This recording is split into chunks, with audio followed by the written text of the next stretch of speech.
Hi, and welcome to my wonderful Knitting Life YouTube channel. My name is Margaret, and I am the host of this channel. And this channel is mostly about knitting and other crafty projects. Today I come to you from the Ottawa Valley. I live on an island in the woods on a waterfront. I'm extremely lucky to enjoy such a privileged life in such a wonderful natural space. It leads me to feel very creative, although this morning it is getting quite hot outside, and I spent the hour before podcasting cleaning out my car because my youngest daughter is going to try her driver's road test tomorrow morning. So fingers crossed that will work out well. And tonight I think we'll be going and practicing some parking just to get her to feel a little bit better about that.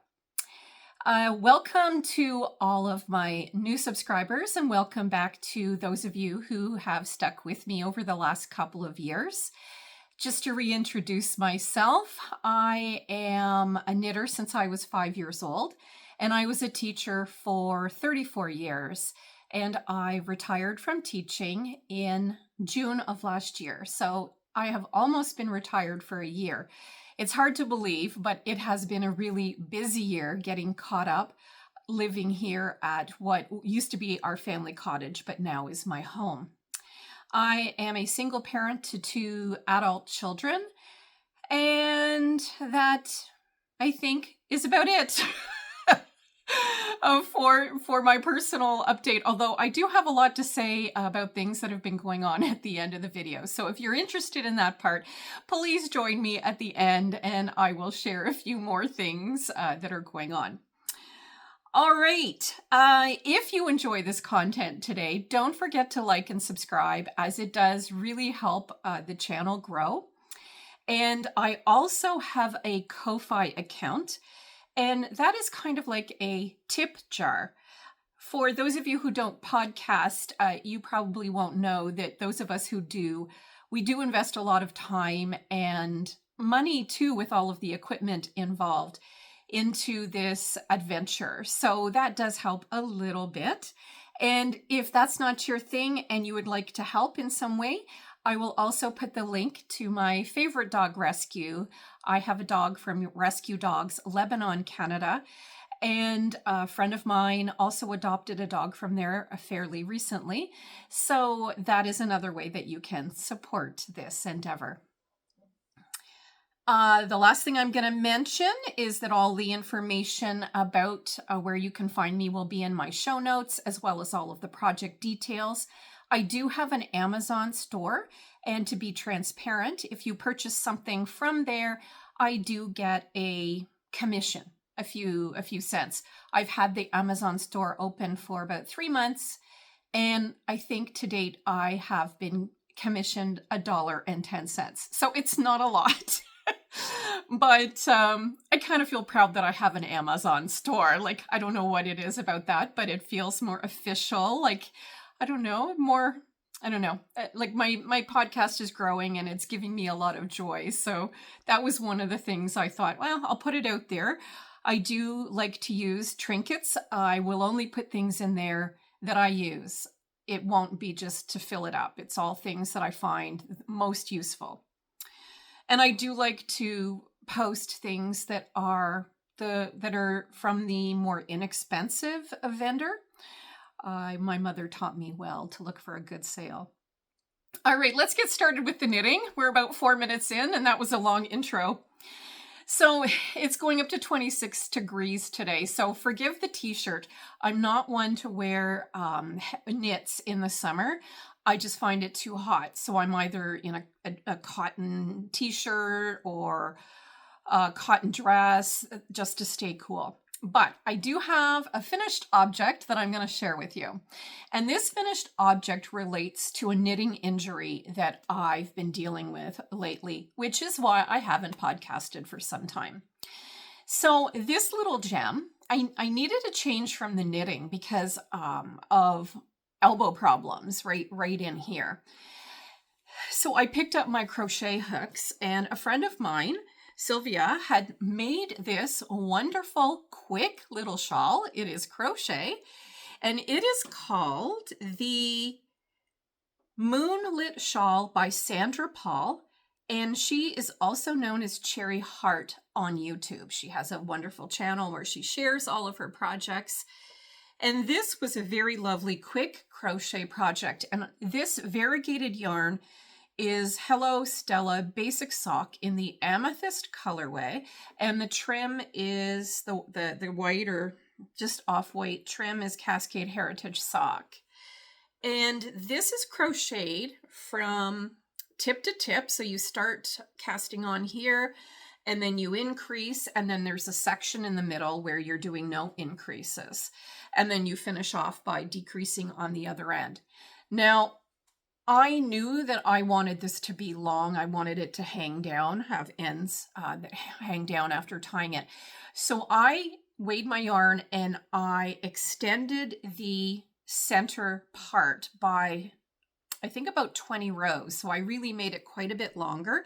So I knew that I was not going to have enough of this color, most likely, to finish the trim. And I did not. I have a tiny, like 3 grams left.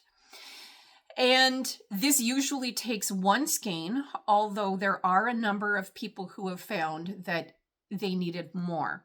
So I already had planned that I was going to use as much of this up as possible. And I was going to do the trim in a cream. And that is what my friend did. And I really liked the look of it. This project took me less than a week. Crochet is fast, and it really satisfied that need to get something completed. And my intention for this was for it to be my Easter shawl. And I did wear it out for Easter lunch with my cousin Dorothy and her friends. And it was really a cute little shawl to wear. And it was still pretty cold at Easter, so it just fit the bill to have a little something around my neck. The next thing I'm going to talk about is the quilt that I have hanging here. And I usually put something here because it blocks the reflection in the glass of this cabinet from my ring light. I made this quilt, and I was a quilter. I've actually made full-size bed quilts, probably maybe 4 or 5 of them. I've made baby quilts, but this one is rather different. This is designed by me. And when my grandfather died, so that would be my grandfather on my mother's side, he lived to be 88, and I was born on his 50th birthday, so I was 38. I was really lucky to get to know him for so long. He was such a fantastic person, generous, joyful, kind, just an amazing person. I felt very lucky to have him as a grandfather, and he was a very involved grandfather. So he did pass away after a lengthy 6 months of decline, and that was quite a while ago. We're going back a number of years now. And when he passed away, my mother had got the most beautiful bouquet of yellow roses to put on his casket for the service. And he had been a rose grower in his time when he lived in England, and he had the most beautiful rose garden. And when they were taking the casket away after the ceremony, it was just like heartbreaking to see those flowers leave and just end up goodness knows where. So I took them and I said to my mom, like, I really want these. I want them for a project. You'll see what they're for. And I took them home after the funeral, and I pressed the leaves and the stem of the flower into some 100% cotton fabric that was white. So that's what you see here. This is the ink, or the natural dye from the yellow rose with different leaves here. And then I outlined it with permanent dye. And I hand quilted this whole panel as well as the edging. And on the hand quilting up here, I wrote Albert's Roses. And my grandfather's name was Albert. So I gave this to my mother as a present about 2 weeks after my grandfather had passed. It really was like a focus project. I didn't work on anything else in that time. And she hung it on her bedroom wall until she passed away. So I just got it out and unrolled it. A friend of mine said, why don't you share that on the podcast? And I thought, okay, today's the day I will. So that is Albert's Roses. And I don't know where I'm going to put it here, but it needs to find a home here at the cottage. All right, on to the knitting content. I have so many whips on this table, they were falling off, and I couldn't even find my phone when I was ready to record. Kind of ridiculous. I need to get it under control, and probably the reason why I don't finish as much as I should is because I have so many projects and I divide my time between all of them. But I'll start at the beginning on my right hand side. So I have been working on the mini scout shawl since I think about December. I cast it on. My daughter bought me the kit at the Twist Fibre Festival last summer, gave it to me for my birthday in November, and I have been slowly doing it section by section. Because this is intarsia and I am often knitting with 4 different balls of yarn, I find I have to sit at the dining room table to work on it for yarn management. But here it is in all its glory. I'll start at the end for those of you who haven't seen it before. It goes through with many different pattern blocks and kind of like a quilt has different sections that make this color work intarsia project extremely interesting. Somewhat challenging, but definitely interesting. There's no boring whatsoever with this project. And when I last recorded, you can see from my little light bulb stitch marker right there, that's where I had left off. So I have traveled through this section and finished it and moved into this long section, as well as these little squares. And now I'm on the second to last section. When I finish this section here with these 2 patterns, I will go into a 1 pattern decrease like this other end until I'm finished. So I am in the home stretch here, and I'm finding when I'm working on it, it's going very fast now because I'm decreasing every other row. The center of the project is right here. And I did steam block this side, just a touch, just to sort of give it a little bit more of a finished look. But I have not done that to this side. So it's a little more curly, not quite as uniform because it hasn't had that chance. Now, this section right here, I did find to be a little bit challenging because you do have to keep changing one of your colors. And I can't tell you how many times I forgot to do that and had to rip back, which isn't something that's fun on a project like this, but I wanted it to be as nice as possible. And it's gorgeous. I love it. The only thing about me getting to the end of all of this color work is that I did not do the applied garter stitch border. I found the yarn management to be enormous and it was curling and I wasn't very happy with it. So I decided to just add a stitch onto the edges of each of the sides here. And I'm going to somehow, haven't figured it out yet, do an applied border when this is actually finished.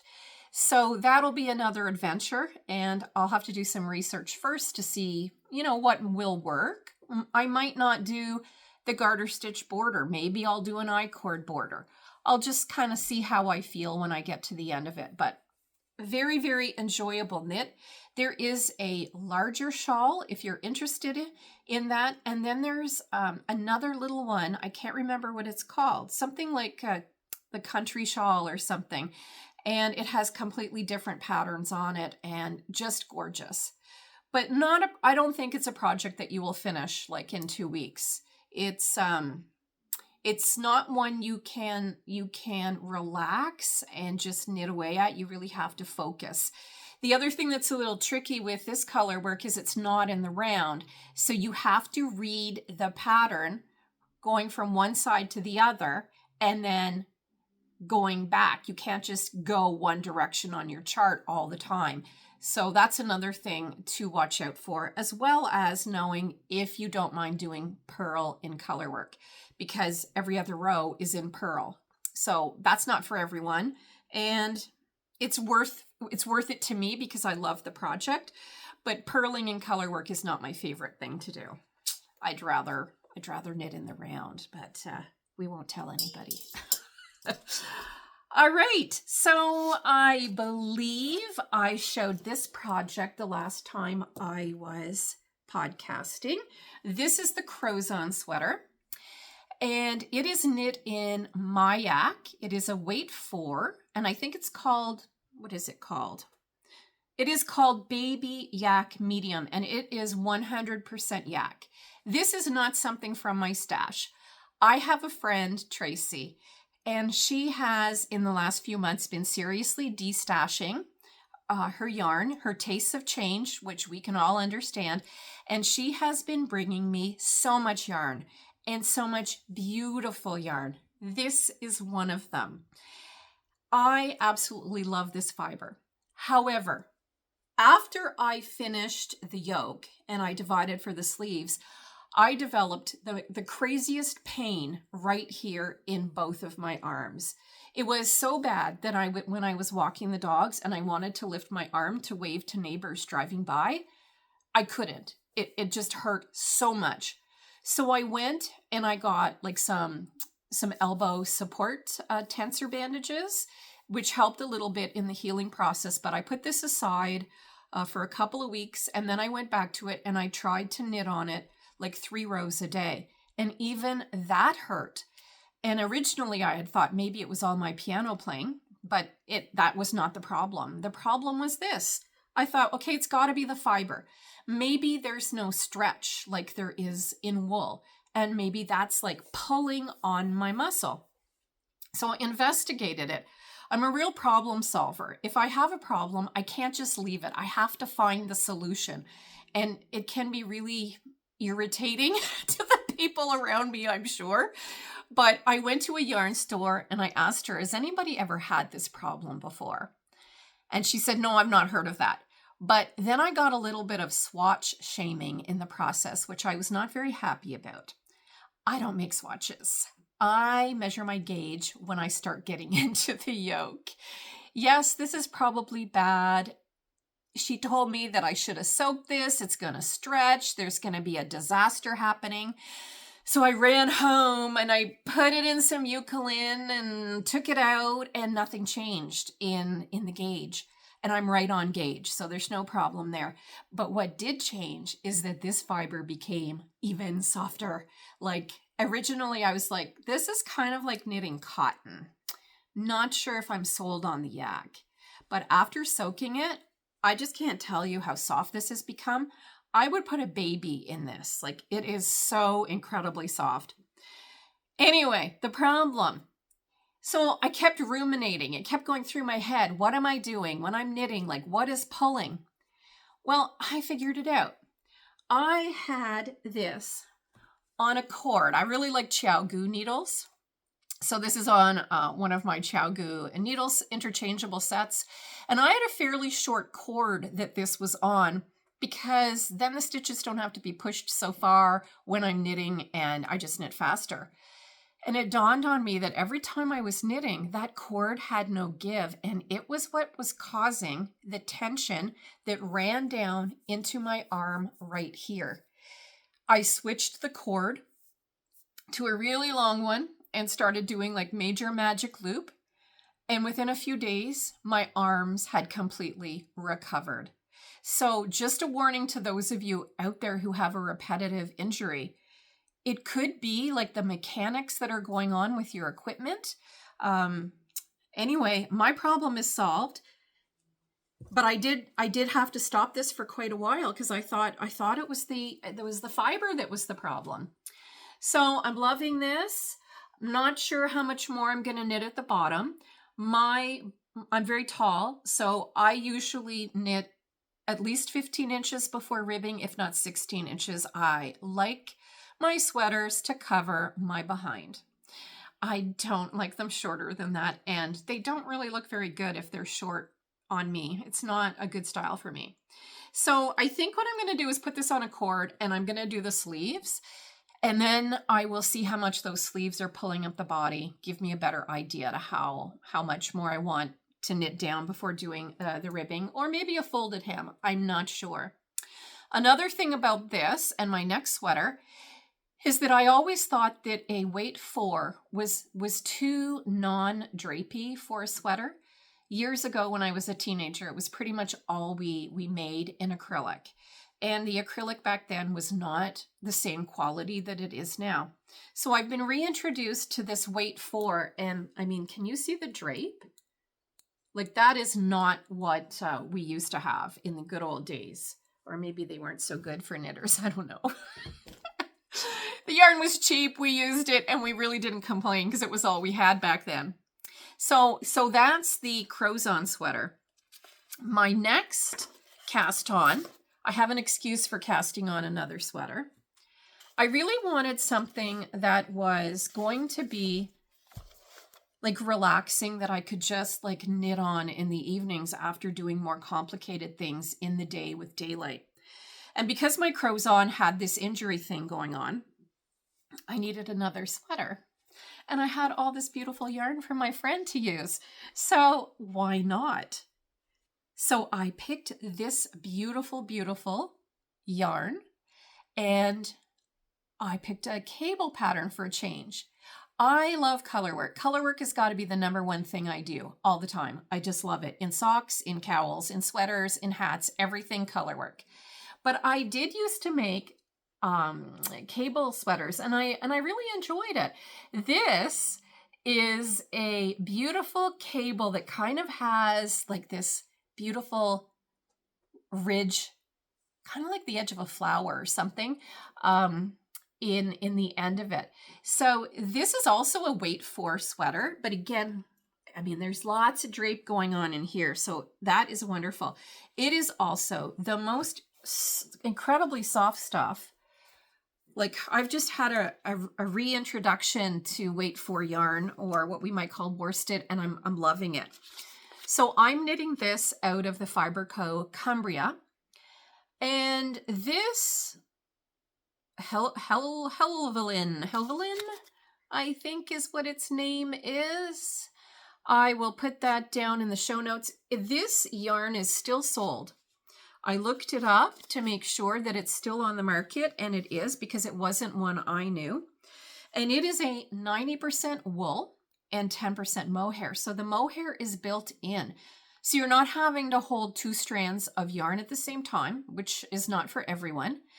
And when you buy your yarn, you've bought your yarn. You don't have to go out and purchase extra to get your mohair if you're a mohair lover.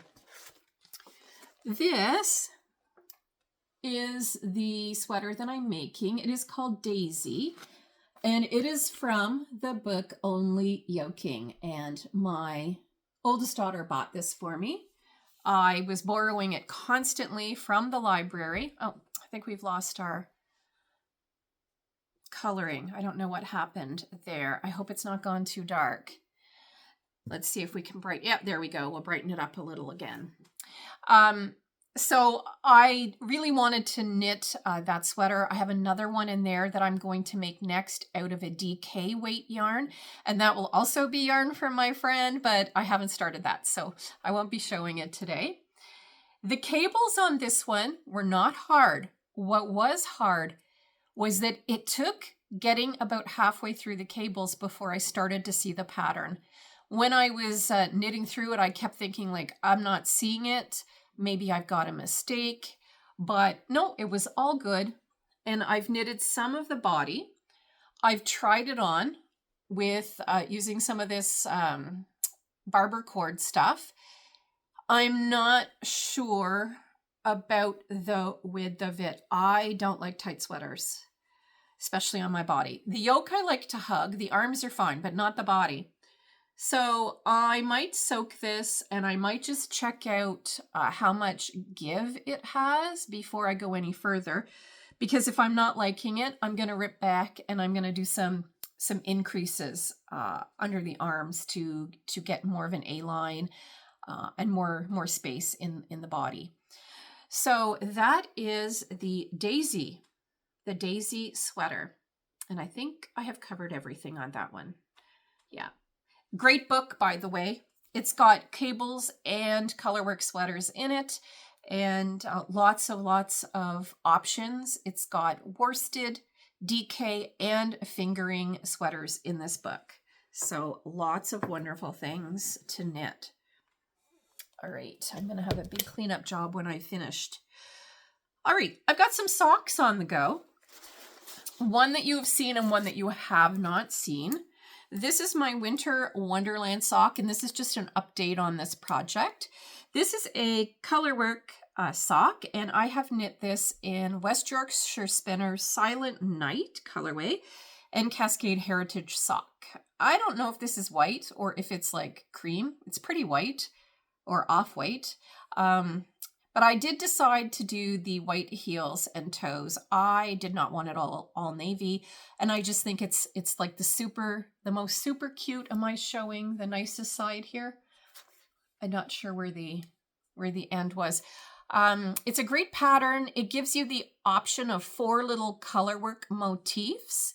I did not include the apartment building or the church.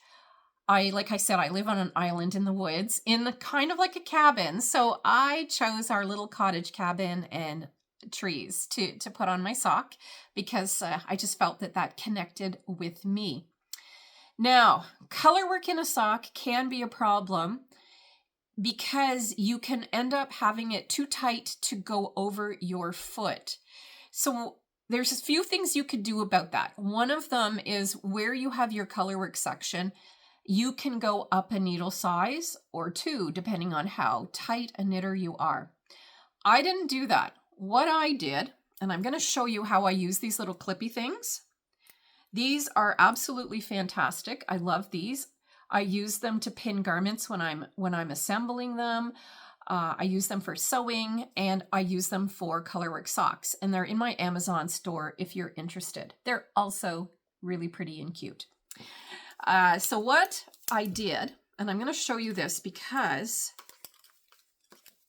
it's not something that I was like understanding when I first heard about this. So when I was knitting this, there's my floats, I knit it inside out, and I use these little clips to close the top because when you are knitting inside out and you're close to the cuff, your sock is going to want to right itself or flip itself back. And it gets very, very annoying because you want to be knitting inside out because the circumference around the sock is just longer. So your floats are longer, therefore giving you more stretch when you put your sock on. So you basically turn it inside out, and you'll find when you take a look at it, it's the opposite side to you that you will actually just be knitting on. You'll just carry on from where you left off. And this will give it more stretch in those floats. So that's a little trick for those of you who are into the colorwork socks. I'm loving the colorwork adventure right now, which leads me into my next half-finished object. So this sock is the Color Surprise sock. And I saw a sample of this sock in brown and pink. So brown in the main and pink, a variegated pink in the contrast. In 𝐒𝐮𝐵𝐵𝐿𝐵 in Gatineau, which is the town across from Ottawa. We have a river that separates 2 provinces, Ontario and Quebec. I'm on the Ontario side. And on the Quebec side, the facing town is Gatineau, or Hull, people used to call it. So I went to their yarn store, well worth the trip. It's absolutely beautiful. Tons and tons of samples to look at. And I saw this. This is so cute. It has a little bit of texture in here, some slip stitches, as well as the colorwork pattern. The original pattern has texture on the foot here.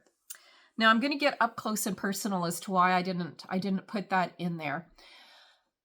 I have inherited a problem with my feet. Not only are they very, very narrow, so there's no fat on them, and I wish there was, because they don't feel great all the time. They're quite sore. But I also have developed, I guess you could call it a bone spur or an arthritic bump on the top of my foot.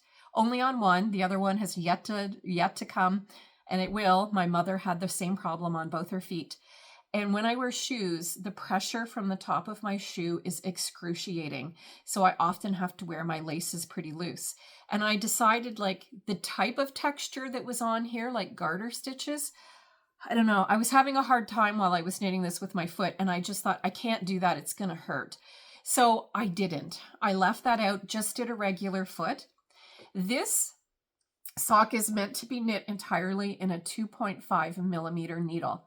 I stuck to the 2.5 all the way down here, but I switched to my 2 millimeter as I got to the foot, because again, my foot is extremely narrow. There's not much to it. And I like my socks to hug, and I like the fabric to be dense, because then I don't feel the little purl bumps, which can drive you crazy if you know what it's like to wear a loosely knit sock. So I did the contrast heel flap and gusset, contrast toe, and I think this is just gorgeous. I think it's the perfect sock for using up scraps of any kind. You could put a self-striper through this little color work here. It would be amazing. I think it's one I probably will knit more than once because it's not boring. It's just super, super fun. And the yarns that I used are both yarns that I haven't used before. And I believe they are both from my friend Tracy as well. I'm like the luckiest girl in the world getting all of this yarn. So the blue one is this. This is Ancient Arts Yarns. And it is the Water Lily Blue. So it is a, I'm going to show you that if you want to see it. It's an 80-20. And it is a tonal, so it's not a flat color. It's got some little lighter areas in there. I smashed my fingernail on the log splitter, so it doesn't look very nice. I'm very self-conscious about my hands right now. So this is beautiful. And the color one is like a variegated yarn, which is perfect for this pattern. If you don't know what to do with those variegated ones, this would fit really well. This is also from my friend, and this is Manos del Uruguay, and it's a 75-25. And I think the colorway is 𝐒𝐮𝐤, C-E-I-B-O. I think that's what it is. I don't see it. No. Yes, I think that's what it is. Yep. Okay. So I've got 2 pairs of socks on the go. I got to finish the other one. I'm looking at socks and I want to cast other ones on, but I'm like, the whips are just getting way, way out of control here. One more thing about this. The rib. Okay, the suggested rib is 1 by 1. I did it because I didn't want to leave the pattern. I wanted the sock that looked like in the store. That was a big no-no. I hate 1 by 1 rib. I hate it. I hate it. I hate it. 2 by 2 or a 2 by 1. A 2 by 1, if you want to do a 64 stitch sock, you can do a 2 by 1 with, I believe, 63 stitches, and then just add 1 when you get onto your sock. But 1 by 1, not for me. I need to remind myself of what I like when I start things because I hate it. Okay, that sounded really expressive. Okay, maybe not that much hate, but no, I hate it. It's not fun. Not fun for me. I wish I could learn how to be better at continental purling. I think that would fix my issue. All right, so my next project is another cowl. So whoops, everything's gonna tumble now. I made a double-sided cowl. It's on my Ravelry project page. One side is the Wave and Box cowl, and the other one is the Romanian neck warmer or something like that. And it just came about by accident because I had done some ribbing on it and it was flipping, and I was like, okay, what am I going to do with this? So I knit a cowl, and then I did a purl row, and then I knit another cowl, and then I folded one inside the other and had a double-sided cowl. Well, it was the best thing I ever made. It is my most worn item ever. Like every day I was wearing that thing. It stands up because it has those 2 layers, each with 2 strands of yarn in it. So it's like four layers really. Kind of like the muscle burrow hat that you know keeps people warm because it has so many layers. So I thought, you know what? I wore this all the time. I'm going to make another. I have quite a few single balls of Rauma Pt2. That's what this is. And I'm going to use them up by making cowls. And this cowl that I've started here is color work, of course. And it is made, what did I make this with? Yes, I made this with Rauma, but the original was made with Cascade 220 and 4.5 millimeter needles. This is a much lighter yarn. I'm using 4 millimeter needles, and this is I would say heavy fingering yarn. And the pattern, I think, yeah, the pattern has a corrugated rib, which, I mean, that's just spectacular. There's always these simple things you can do in knitting that make you look like an expert, and that might be one of them, is corrugated rib. Another one is this Latvian braid business. This is fabulous. And I was the one to add this into my pattern. It is not in the original pattern. And I made a tutorial about Latvian braid because I kind of came up with a different way of thinking about it that made more sense to me. And so if you're interested, you can take a look at that. So this is the Winter Forest Cowl. And I have not decided what the other cowl will be. When I finish this one, I'll do a purl row and I'll knit another one and then I'll fold it in. And then I'll just stitch up the one end and I'll have a double. And it's just great for walking the dogs, snowshoeing, skiing. I mean, it just like you could pull it up right over your nose and it's so warm. This is rustic yarn. It does have an itch factor if you are like inside because of course you're warm. But if you're outside in the cold, you do not feel the itch factor. At least that's my experience. And it is just, I've never been cold with these things. Just amazing. I should make a headband that goes with this motif to match. That would be really cute if I have more colored left over of this. We'll see. We'll see how that goes. Yes, so reversible. It stands up, super warm. All good with that one. All right, what else do we have? My Albertine jacket. So I'm a big lover of the designer 𝐂𝐮𝐤𝐤𝐬. She's in Norway, and she has the most beautiful, beautiful jacket and sweater kits. I bought this from her web store, and I have knit most of the arms since I last podcasted. This is going to have a lot of duplicate stitch on the cuff. The roll is going to have crochet on it, and there will be sequins to match the body of the jacket, but I don't have much more to go. And with it just being sleeves, I think I'll be able to work on this when it gets hotter. And I don't even know why I put this down. I need to get back at it because I love it so much. And I have completely finished the vest part of the jacket. It's just missing the sleeves. Everything's done, button band, duplicate stitch, like everything. If you want to check that out, you can look at my former episodes. But yeah, sleeves, that's what I'm working on. And I purchased something because of this. I'll show that in my acquisitions. All right, so I have another project. So I went to the Ottawa Valley Quilt Festival at the Nepean Sportsplex in Ottawa on the day before Mother's Day.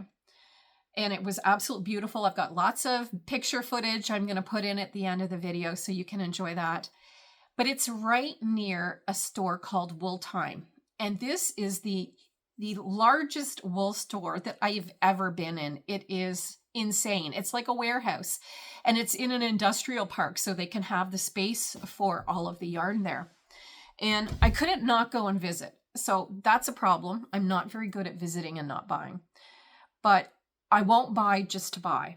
So if there's a specific thing and I don't have it. Okay, then maybe. Yeah, I should just not go. I know you guys know what I mean. So I was walking around the store. They have lots of samples, which I really like samples. And I came across a sweater that is extremely simple. So I think the name of it is Concept. They gave me the pattern for free when I purchased the yarn. And it is a very, very slow changing colorway. And the yarn is called Polynesia Gradient by Katia as well. So it's a pattern basically to sell their yarn. And I'm just noticing I'm really shiny. It's all the sunscreen. Sorry for that. Yuck. It's just a necessity, you know, this time of year. Anyway, the yarn was just stunning. They had this one made up, and I kind of wanted this, but they only had one ball. The pattern only takes one ball if you are into the crop sweater or very more of a small size. I tend to come in about like a large, extra large. So I knew one skein wasn't going to do it for me, so I got two. And I had to pick between like a variegated coral and this one. And there's a lady that works in the store that's a redhead. So I went up to her and I said, okay. And I held them both up. I said, which one? And she said, oh, that one. She also told me that she's already made two of these and just loves them. So that's the colorway. Starts with like a dark, kind of like a dark green, and goes into this emerald. And then we have the yellow, which I love. I love yellow, happy colors. And then this is kind of like a brown with a hint of gold. So I had to get two. Maybe, who knows, maybe I'll need a third one. I don't think so. It's got a lot of yardage. Let me tell you about this yarn. This is 56% cotton, 22% linen. And that was the reason why I allowed myself to have it, because I don't have anything that's linen. So there was the excuse. And 22% viscose. And there are 660 meters on one of these, and this is 200 grams. So I have 400 grams altogether. That really should cover me for a t-shirt. Yeah, I'm thinking it's going to work. Now, the lady in the store said that she actually got three, and she's very, very tiny, like in height as well as figure. And she said she made one of these with long sleeves, and she got 3 balls so she could make the sleeves exactly the same in their color change. So smart. One ball, $36. So if you can make yours with one ball, it's a pretty fair price for the top. So of course I had to come home and cast it on. Like, who are we here? We know that we do this. We can't resist. At least I can't. I have no ability to resist. So I started it. It's kind of like a boucle. It's thick and thin, and you get these little bumps, and it is on, I'm knitting it on the suggested needle, which is 3.5 millimeters. So I'm in Canada, so we use the millimeter system. I was supposed to do a twisted rib. I quickly read the instructions, cast it on the amount for the neck, and then went back later and saw that there was a little more information. They don't call it twisted rib, so that was probably why I missed it. But I'm quite happy with this because I don't want the neckline to stretch out too much. So I find twisted rib can stretch on the neck. Now, the pattern is so loosely written, not a complaint. But, you know, when you get to the full amount of stitches and you have to take some for one arm and some for the other, and then you're left with, you know, the front body and the back body, they just basically tell you how many stitches is going to be on the sleeves. And then, okay, this is the total for the body, go for it, you know? So if you're a beginner knitter, like, this pattern is not hard to knit, but you might want to like go to a yarn store or find a friend to just help you out with some of filling in the gaps. There's gaps here if you're not a confident or experienced sweater knitter. I'm really proud of myself. I did something here that I've never done before. This does not have short rows. And now that I put short rows in everything, I just can't not put short rows. I don't like something when it's kind of like riding up on the front. So what I did, this was so simple. Why I haven't been able to do this before is beyond me.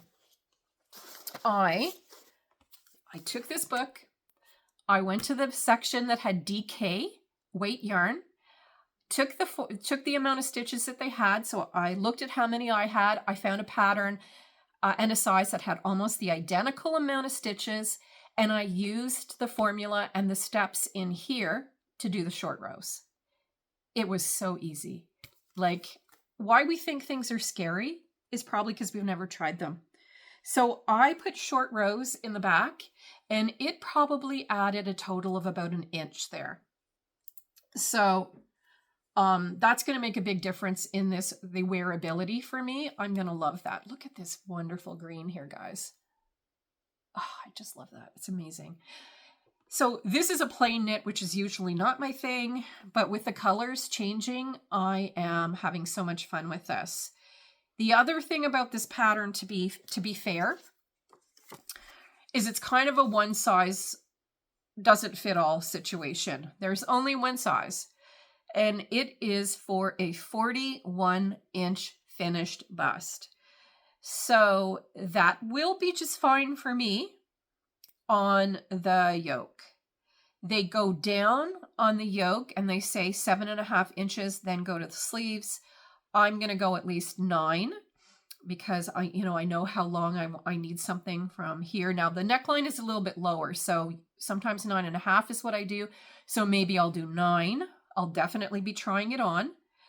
And there are increases every few rounds through the yoke. So I might need to, if I'm finding it not big enough, I might need to do another increase, which will put my total up, which is fine. And then just figure that out for how I'm going to divide for the sleeves. Now, the thing I also really like, which is not very visible here, but it was in the sample in the store, is that they do increases all the way down, or, at least part of the way down the sides of the sweater. So you're getting a very A-line shape to this. And I asked before I did it, but I took the sample off the sample body and I held it, and you could see that it was A-line and it kind of had a little bit of extra fabric and it was very flowy. So that's going to work really well for me. And if I find it small, I'm just going to put more increases in so that it fits my body type. If you're much smaller than that, maybe you could go down a needle size to get what would fit you. I find sizing up has been something I've been doing for quite a while, so not too difficult. But I love this, and I can't wait to go and knit it again. It's the last 2 days, that's all I've done, is just work on this, along with an enormous amount of outside work. So I think I only have one more thing to show you. And I've just put everything on top of my notes, so let me find them. Okay. All right, yes, I only have one more thing to show you. I went and borrowed a book from the library. This is called the Timeless Noro Crochet. It is a fairly new book, and I found this in here. And I fell in love with it. I'm kind of a flower child at heart, I think. Gorgeous, gorgeous, gorgeous. And it uses sport weight yarn. I don't have a lot of sport weight yarn. However, I'm determined to use stash. And I do have a lot of Croy sock yarn. So I decided to play with the Croy sock yarn. I've got an end here. Let me pull it through. And I got gauge. So this is the pattern motif, and I have made 2 of them. And the beauty of using something like this is that I'm not changing yarns all the time for all the different rows here. So it has been much easier, way less ends to deal with in the end. So you have the flower motif, or whatever you want to call this, like granny square motif. And you also have the in-between, and it's on the bias, so it's kind of wanting to be a diamond.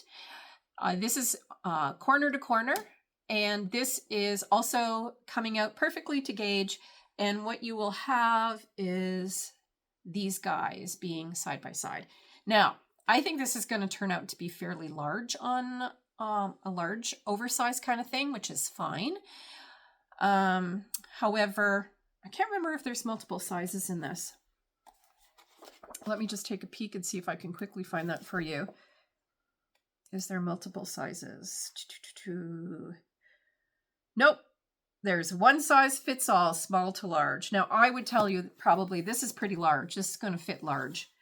So I guess you could do a smaller needle in order to get your gauge smaller, or you could use fingering weight yarn.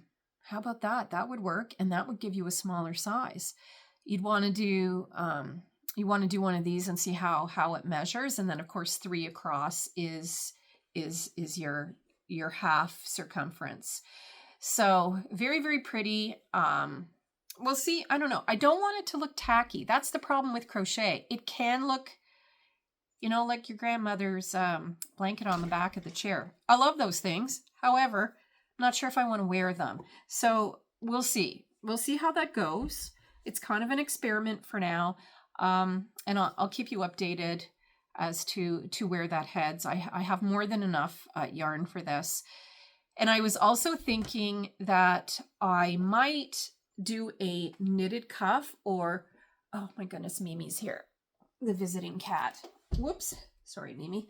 I might do like a knitted cuff, or tighten it up, the cuff, because I don't want it to be like humongous sleeves. Or maybe only go down to here and then do a knitted forearm for this sweater. I'm not sure yet. I'll have to see where this takes me as I work on it. But crochet, it is everywhere. My daughter and I went to a mall. Oh, Mimi's back. I'm really sorry about the wobbling of the camera. She's quite annoying. We went to a mall. Not only did we see shoes, like a popular brand, with a crochet pattern on them, we saw all of these crochet items in the front of a ladies' clothing store. So like crochet, it's not gone. I think maybe it's even coming back. So, and I do like to crochet once in a while. All right, let's see if we can finish this up, because the time is moving and our internet here is really slow, terrible slow. So I've got a couple of acquisitions to quickly show you. So I do color work all the time. And sometimes the charts are just like a square, a big square. And it's up to you to figure out where you are in the pattern with the increases on the sleeves. Mimi's here again, sorry. I'm gonna put her in a bedroom somewhere the next time, because she really never stops. And that can be really hard with your pattern. And I'm a paper pattern person. I put them in a plastic sleeve. Let me see if I've got an example. Yeah. I put them in a plastic sleeve like this, and then I use a piece of painter's tape, which I just keep pulling and putting back on as I go up the chart. But when you've got 2 pieces of tape, because you're increasing and you're trying to keep track of where you are in the pattern, it doesn't become a whole lot of fun. So I decided to invest in a pattern chart holder. And I bought this from a little store in Canada called Yarns You'll Love. Sorry about the glare. It comes with magnets. It's a magnet board. It comes with magnets, like a pocket. You can put stuff here. 3 big ones, lots of little ones. However, while I was there, no, it doesn't come with all of these because I added to it. I bought some extras and they're stuck on here. I bought the extras because the extras did not cost very much. So this was kind of a little color work treat for me. I'm trying not to buy things I don't need. I'm sure you guys are all the same. There's so many accessories out there, but I don't need them all, and I don't find them all useful. Like my little clips are useful. My light bulb stitch markers are really useful. And I think this will be too. I think this is a good purchase, and I will use it for many, many years. And then Mother's Day happened, and I use the library all the time, and I'm constantly picking up knitting books, and I read them and I look through them. And it's probably like 80% of my reading these days is the books from the library, the knitting books. Mimi, go away. Mimi, go. And this book I have borrowed from the library twice, and I am on the waiting list a third time, and I need to take my name off the list because my youngest daughter bought me a copy for Mother's Day. I really like this book. It is very readable. The patterns are fun, not too difficult. And I've been enjoying reading all of the information at the beginning because I don't know if you know Summerlee, but she's not just a sock knitter designer. She's also like a comedian. She's really funny, and I like her take on the way she explains everything. She also has a podcast. So if you have not checked her podcast out, you should definitely do that. She is hilarious and such a joy to watch. So this is going to be on my shelf, and I'm going to love it to bits and pieces. So if you are still here with me, thank you so much for hanging out for all of the knitting content. I will put all of those beautiful quilt photos at the end of this video for you to enjoy. And if you're a quilter, I think you will really love them. There were 2 themes to the Ottawa Quilt Valley Festival. And one of the themes was in the garden. So there were many, many projects that had some kind of a garden thing going on in them. And there was also a challenge to include feathers in your quilt project in some way. So we saw a lot of that, and you'll probably notice it in the pictures that I took. And I definitely, like, I'm a gardener, so that one really hit me. And the other thing with the feathers, I taught Indigenous children. It was my absolute pleasure to teach them, the highlight of my career, to be a part of their educational journey. And they probably were like half of my career was connected to Indigenous communities and peoples. So the feather thing, like every time I saw it, it really rang true to me, because that is also something that you often see in Indigenous art and culture is the feather. They're a culture that relates to the land and animals.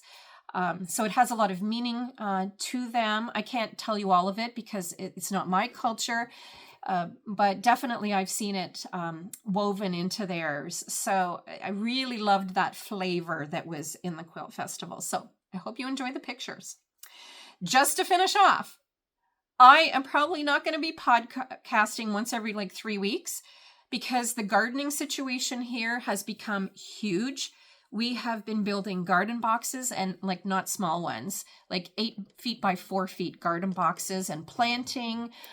And this is something I've wanted to do forever, but it is a huge amount of time and energy to build them, to line them with the landscape fiber, staple gun it on. Then we have to fence everything because we have deer that come and eat everything overnight. So I've been really busy with that. And we've also been cutting down dead trees before the heat and the bugs hit us. So we've got 3 of the biggest ones down. My daughter's boyfriend is really helping a lot with that. And he's been cutting them up into chunks. And then I've been doing the log splitting and the stacking so that we have the wood for our fires for next winter. And we do use the wood stove to supplement our propane heat here. So that has really been busy. But the other thing that's been really busy is my piano lessons. I have been taking piano lessons for 10 months, I think it is now. Yeah, about 10 months. I took it as a child, and I probably have a picture I can throw up here, which I find it funny. I don't know why I find it funny, but I guess I really haven't changed very much. I look exactly the same. And I got up to grade 3 Royal Conservatory when I was a kid. My father then had a stroke. My grandmother was dying from lung cancer. She was in England. We were flying back and forth. It was just a crazy time. And I was not a very dedicated student, and it drove my mother nuts trying to get me to play.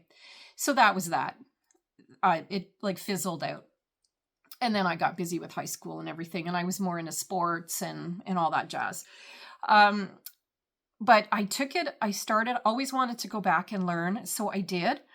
And I have the most amazing teacher. I think that's why I'm like practicing so much and enjoying it so much. She's so encouraging.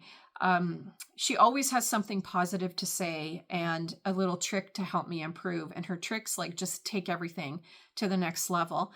And the other thing about the piano, like Mother's Day is a hard day for me, and my mother's birthday was hard. But my mother was a pianist and she was really good. So I feel like when I'm sitting at the piano, I'm kind of connecting to her memory, and it's, I don't know, it's a very pleasant experience. And sometimes my hands look a lot like my mom's, apart from, you know, all the damage from the stuff I do outside and the sports. But her hands, when I play, I look at my hands and I feel like she's with me because my hands just look like hers.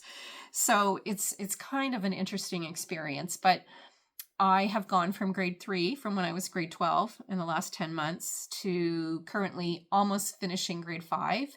And in the next month, I'm going to move into grade 6. And I keep thinking that I'm going to plateau here at some point. But I guess if you practice, you improve. And I do practice most days like 45 minutes or to an hour or so. So it's definitely something, you know, that's taking a little bit away from the knitting, but it's a good something. It's a really wonderful experience. So I'm going to leave you there. There's so much more going on that I could tell you, but this is now an hour. I don't think I've ever done a podcast that's an hour, but I guess that's what happens when you don't podcast for a month and a half. So I really hope you've enjoyed spending some time with me. Don't forget to like and subscribe. Check out my Amazon store if you're interested, and have a absolutely wonderful knitting time today. And I do hope you all had a good Mother's Day, if that is something that you celebrate. So best wishes to everybody. Bye-bye.